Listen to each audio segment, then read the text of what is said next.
आज आपण इतके पौष्टिक असे लोह कॅल्शियमयुक्त नाचणीचे लाडू कसे बनवायचे ते बघणार आहोत. तेही फक्त 2 ते 3 पदार्थांचा वापर करून.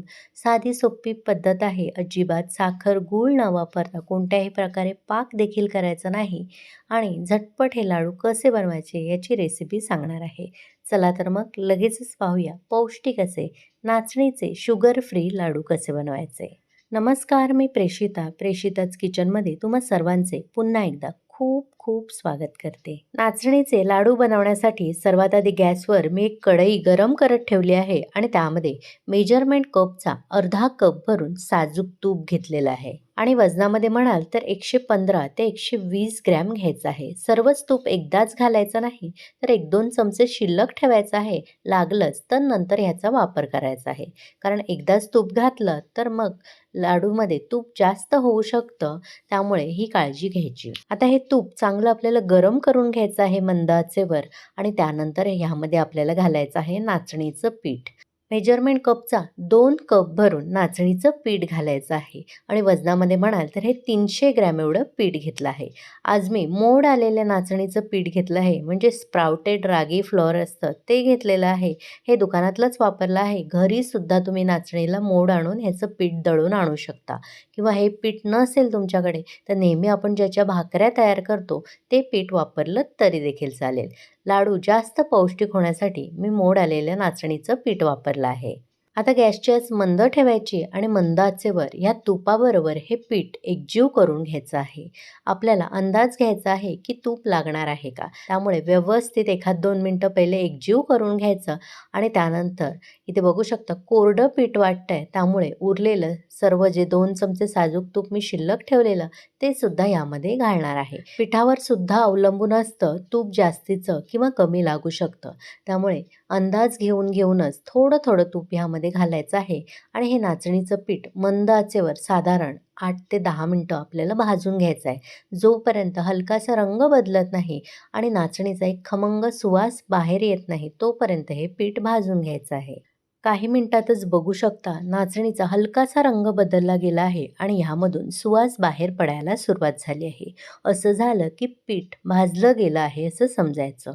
आज आपण अजिबात साखर, गूळ कशाचाही वापर न करता हे लाडू बनवणार आहोत. त्यामुळे नैसर्गिक गोडवा येण्यासाठी ह्यामध्ये त्याच कपाने 2 घट्ट कप भरून इथे मी काळे खजूर घालणार आहे. खजुराची देठं आणि बिया मी काढून घेतल्या आहेत आणि वजनाने म्हणाल तर हे आपल्याला जेवढं पीठ आहे तेवढंच घ्यायचं आहे. काळे खजूर गोडीला थोडेसे कमी गोड असतात, त्यामध्ये साखरेचं प्रमाण कमी असतं, त्यामुळे शक्यतो मी काळे खजूरच वापरते. याऐवजी तुम्ही साधे खजूर वापरले तरी देखील चालेल. साधे खजूर फार गोड असतात, त्यामुळे ते 1.5 कप वापरू शकता, म्हणजे पाव किलो 250 ग्रॅम वापरू शकता. पण हे खजूर मी इथे 300 ग्रॅम एवढे वापरले आहेत. जेवढं पीठ आहे तेवढेच खजूर वापरले आहेत. आता हे खजूर सुद्धा या पिठाबरोबरच आपल्याला भाजून घ्यायचं आहे. वेगळे खजूर भाजायला गेलात की पुन्हा तूप घालायची गरज आहे, पुन्हा दुसरं भांडं लागेल. एवढं सगळं पसारा करण्यापेक्षा आपल्याला हे एकत्रच भाजून घ्यायचं आहे. पीठसुद्धा फार गरम आहे, त्यामुळे लगेचच हे खजूरसुद्धा त्यामध्ये नरम होऊन जातात. तुम्हाला खजूर वापरायचे नसतील तर गुळाचा वापर करू शकता किंवा साखरेचा सुद्धा वापर तुम्ही यामध्ये करू शकता. 2-3 मिनिटानंतर बघू शकता खजूर मऊ झाला आहे आणि व्यवस्थित या पिठामध्ये एकजीव झाला आहे.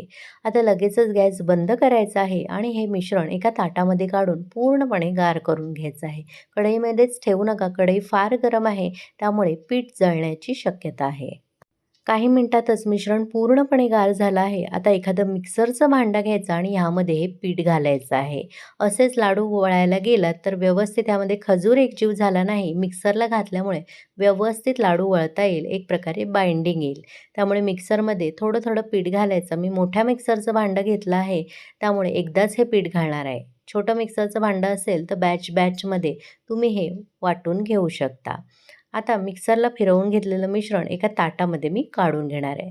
आता एकदा आपल्याला हे मिश्रण चेक करून घ्यायचं आहे, याचे लाडू वळता येतील की नाही.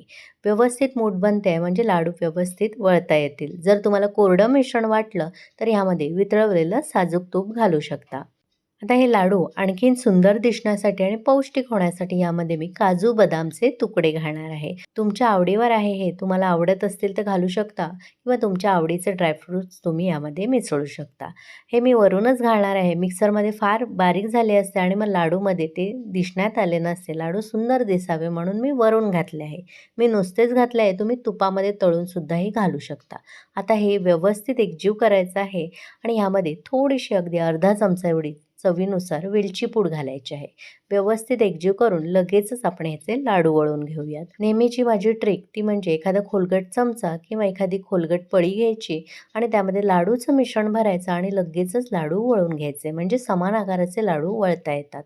इथे बघू शकता बोलता बोलता पहिला आपला लाडू सहजतेने वळला गेला. हे मिश्रण कितीही थंड झालं तरी ह्याचे सहज लाडू वळता येतात.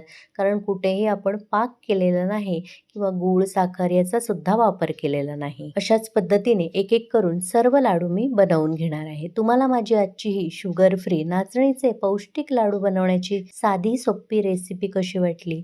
आवडली असेल तर नेहमीप्रमाणे एक लाईक, शेअर करा.